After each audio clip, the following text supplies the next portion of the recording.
ನಮಸ್ಕಾರ, ನಾನು ಎಸ್ ಮಹೇಶ್ ಕುಮಾರ್.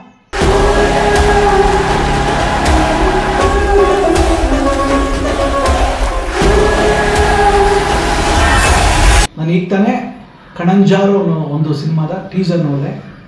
ನಾನು ಬರೋ ತನಕ ಈ ಸಿನಿಮಾ ಬಗ್ಗೆ ಅಷ್ಟಾಗಿ ನನಗೇನು ಮಾಹಿತಿ ಇರಲಿಲ್ಲ. ಬಟ್ ಬಂದಮೇಲೆ ವೆರಿ ಶಾಕ್ ಆಯಿತು. ಯಾಕೆಂತ ಹೇಳಿದ್ರೆ ಎಕ್ಸ್ಟ್ರಾರ್ನರಿ ಟೀಸರ್, ಎಕ್ಸ್ಟ್ರಾರ್ನರಿ. ನಾನು ಎಕ್ಸೈಟ್ ಆಗಿ ಅದು ನೋಡಿ, ಆ ಕ್ವಾಲಿಟಿ ನೋಡಿ ಇಮಿಡಿಯೇಟ್ಲಿ ನಾನು ನನ್ನ ಗೆಳೆಯರಾದ ನವೀನ್ ಅವ್ರಿಗೆ ಟೆಕ್ಸ್ಟ್ ಮಾಡಿದೆ.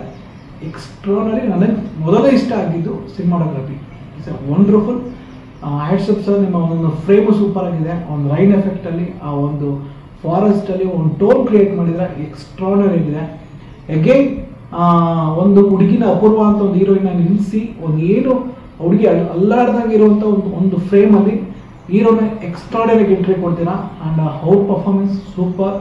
ತಮಾಷೆ ಅಲ್ಲ. ಇವತ್ತಿನ ನೆಗೆಟಿವ್ ಓಡ್ತಾ ಇರುವಂಥ ಯೂಟ್ಯೂಬ್ ಕಂಟೆಂಟ್ಗಳ ಮಧ್ಯದಲ್ಲಿ ಒಂದು ಪಾಸಿಟಿವ್ ಆಗಿರುವಂಥ ಒಂದು ವಿಷಯ ಅಂತ ಹೇಳಿದ್ರೆ, ಕಣಂಜಾರು 2 ಮಿಲಿಯನ್ ದಾಟ್ಕೊಂಡು ಯಶಸ್ವಿಯಾಗಿ ಹೋಗ್ತಾ ಇದೆ. ಸಾವಿರಾರು ಲೈಕ್ಗಳು ಪಡೆದಿದೆ. ಆರ್ ಬಾಲಚಂದ್ರ ಅವರು ಸಕ್ಕತ್ತಾಗಿ ಹ್ಯಾಂಡಲ್ ಮಾಡಿದ್ದಾರೆ.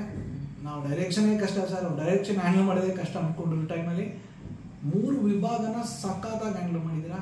ವೆರಿ ಹ್ಯಾಂಡ್ಸ್ ಅಪ್ ನಿಮಗೆ. ಮೊದಲ ಮೂವಿಲೇ ಹೀರೋ ಆಗಿ, ಪ್ರೊಡ್ಯೂಸರ್ ಆಗಿ ಎಲ್ಲೂ ಕ್ವಾಲಿಟಿ ನೋಡಿ. ಒಬ್ಬ ನಿರ್ದೇಶಕ ಆಗಿದ್ದಕ್ಕೆ ನೀವು ಆ ಮಟ್ಟಕ್ಕೆ ರೈನ್ ಎಫೆಕ್ಟಲ್ಲಿ, ಆ ಫಾರೆಸ್ಟಲ್ಲಿ ಆ ಕ್ವಾಲಿಟಿಗೆ ಬೇಕು ಅಂತಲೇ ಒಂದು ಫೈಟ್ ಮಾಡಿದ್ದೀರಾ. ಇಲ್ಲ ಅಂದರೆ ಪ್ರತಿ ಪ್ರೊಡ್ಯೂಸರ್ ಹತ್ರ ನಾವು ಫೈಟ್ ಮಾಡಬೇಕಾಗಿದೆ ಈ ಕ್ವಾಲಿಟಿ ಬೇಕು ಅನ್ನೋದು. ಸೊ ನಿರ್ಮಾಪಕರಾಗಿ ಆಲ್ರೆಡಿ ನೀವು ಗೆದ್ದಿದ್ದೀರಾ. ನಾನು ಓಪನ್ ಆಗಿ ಹೇಳ್ತೀನಿ, ನಾಯಕ ನಟಾಗಿ ಸೂಪರ್. ನೀವು ಆಲ್ರೆಡಿ ಗೆದ್ದಿದ್ದೀರಾ. ನಿರ್ದೇಶಕನಲ್ಲೂ ಗೆದ್ದಿದ್ದೀರಾ. ಎಲ್ಲದಕ್ಕಿಂತ ಅವ್ರ ಶ್ರಮ ಎದ್ಕೊಂತಾರೆ. ಇಡೀ ತಂಡದ್ದು ಶ್ರಮ ಎದ್ಕೊಂತಾರೆ. ಆ ಶ್ರಮಕ್ಕೊಂದು ಪ್ರತಿಫಲ ಸಿಗಲಿ.